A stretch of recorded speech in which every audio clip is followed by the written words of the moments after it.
clears up that one, and we wait for the fight this weekend. Can't wait for it. And I appreciate your breakdown of the fight too there, Kevin. And I want to get your breakdown as well on the main event, that being Anthony Joshua returning to the ring, an active year for him against Otto Wallin.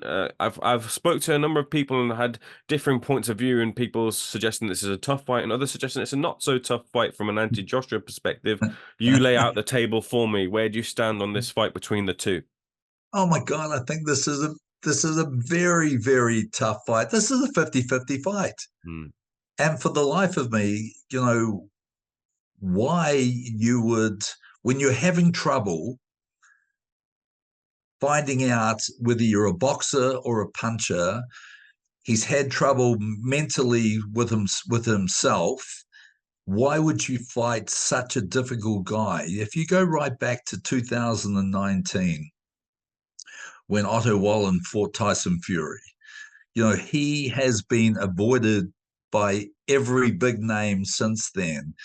And you may remember, I spoke to you several years ago when finally Otto Wallin was given a fight and signed a fight,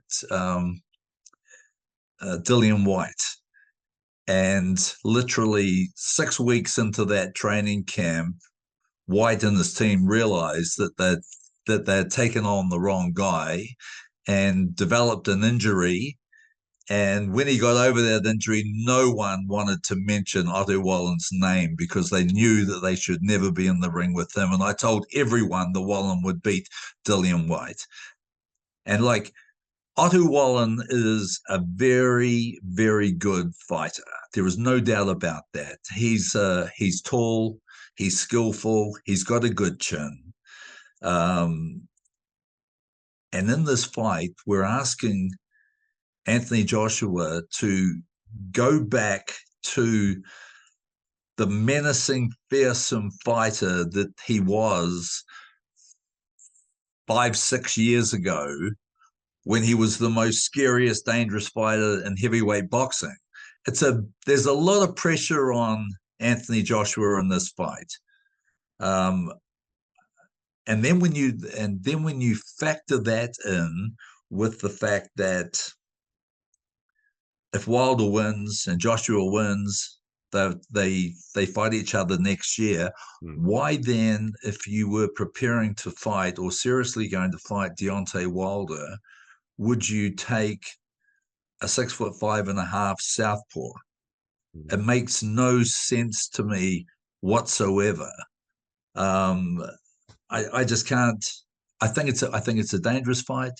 I think it's a fight that, can Joshua win it? Yes. Can he knock him out? Yes. If he starts believing in the power that we know he possesses, yes, he could knock him out. Could he beat him on points? Yeah, I'm sure he could if he uses his jab and puts the right hand behind it. But there's a lot of things that have to come right for him in this fight. I see this being a long, drawn out fight, and a fight that I hope Joshua wins. I really do, because I want to see him fight the winner of Wilder and Parker.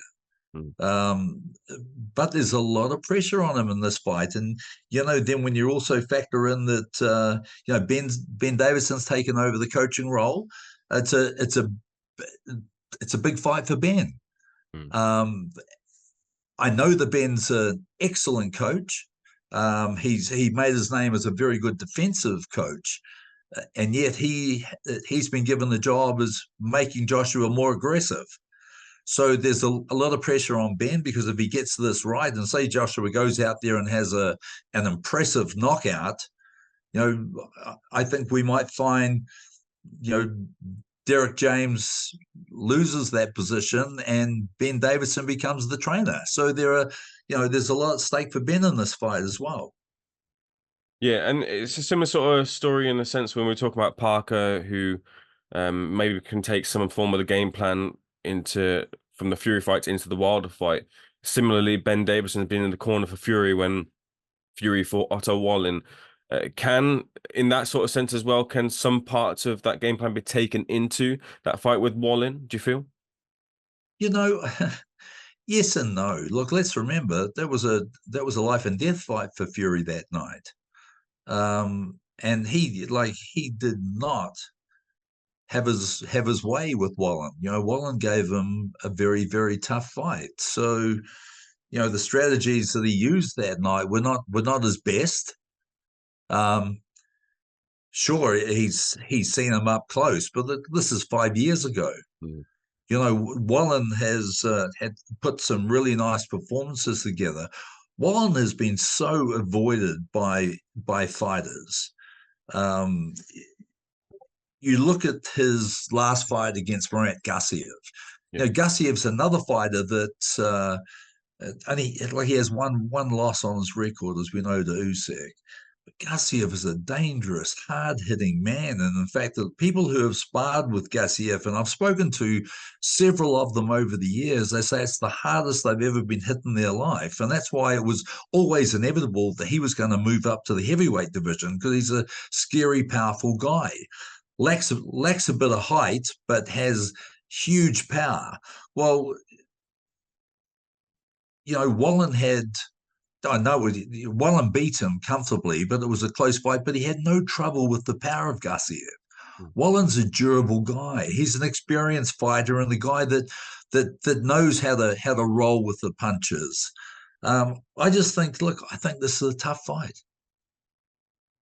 Tough fight indeed in the offing, and other things that have been questioned about Anti Joshua for a long while really is the mentality, for better for worse. When you have that spotlight, and especially when it comes to Anti Joshua, everything will be picked apart regardless of what he does.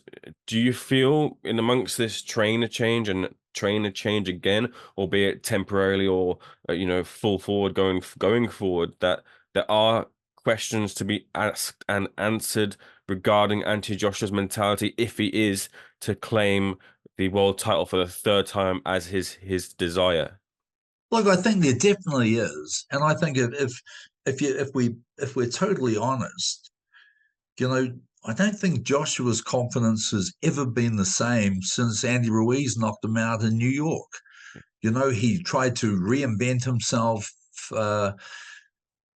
And at the time, the only thing I could compare it to was the way when Klitschko was knocked out 2 or 3 times early in his career, and he reinvented himself and said, I'm not going to stand there. I'm not going to engage. It's too dangerous. I'm going to do fight to my strengths, which is my size and my jab.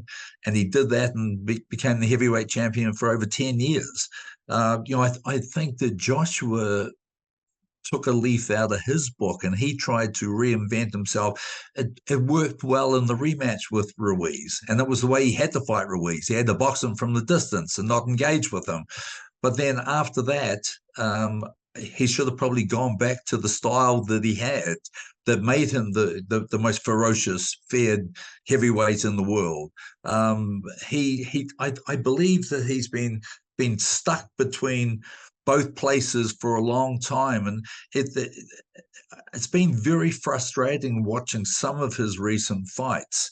Mm. We know he's powerful. We know he hits hugely hard, um, but he's not been fighting to his strengths.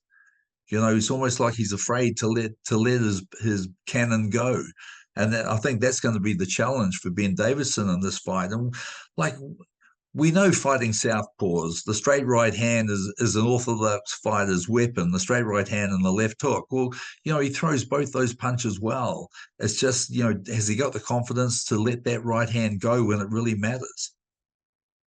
Kevin, I want to close off with AJ and his future. It's talked about this Wilder fight being in the offing, but should he find himself on the end of defeat, as is plausible this weekend, where does he go from there?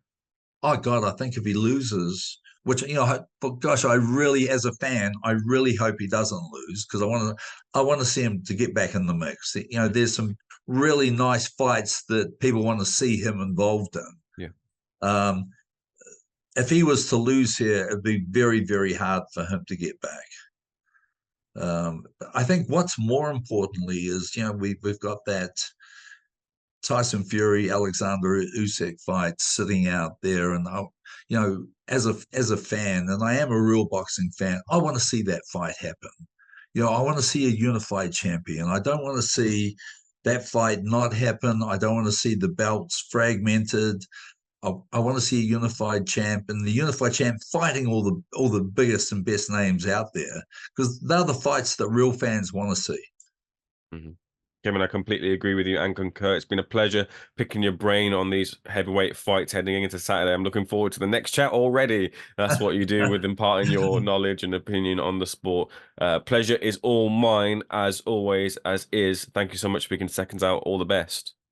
Avon, Merry Christmas, my friend, And and Merry Christmas, of course. talk to you soon.